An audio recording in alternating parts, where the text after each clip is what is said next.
doit régner.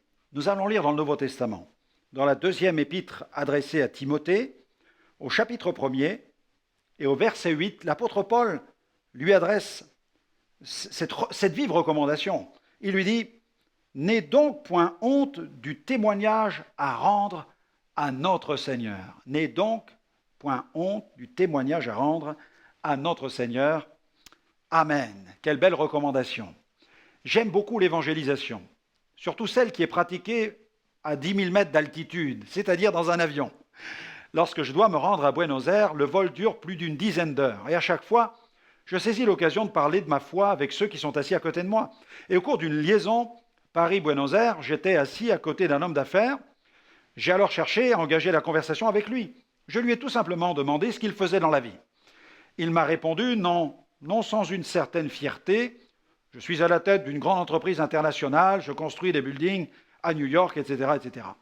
Et puis, il me regarde attentivement, j'avais mon costume et ma cravate, ouf, et il m'a demandé, et vous, êtes-vous aussi dans les affaires ? Oui, je suis dans les affaires de mon père, lui ai-je répondu. Et il continue, dans quel domaine ? Eh bien, écoutez, je travaille pour la plus importante compagnie de construction internationale. Ah oui ? Mais quel est le nom de cette compagnie ? Je lui ai répondu tout simplement, Jésus. Et il m'a répondu, c'est une entreprise portugaise. Cet homme d'affaires venait de m'ouvrir la porte pour que je lui parle de Jésus, mon PDG, le chef de l'Église. Ce nom est puissant. Mais attention, il n'est pas magique. Ce nom a de la puissance dans la mesure où nous connaissons Jésus personnellement et que le Seigneur règne dans notre vie. De nos jours encore, il y a de la puissance dans le nom de Jésus, car Jésus n'a pas changé. Il est le même hier, aujourd'hui et éternellement.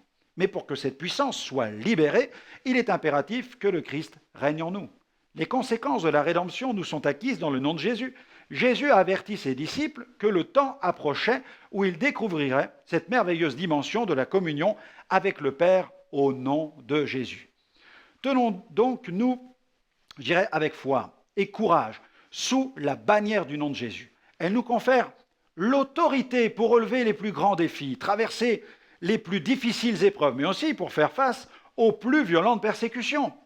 Je vous recommanderai cette prière aujourd'hui. Seigneur, viens régner en moi et que je sois un instrument entre tes mains pour manifester ta toute-puissance.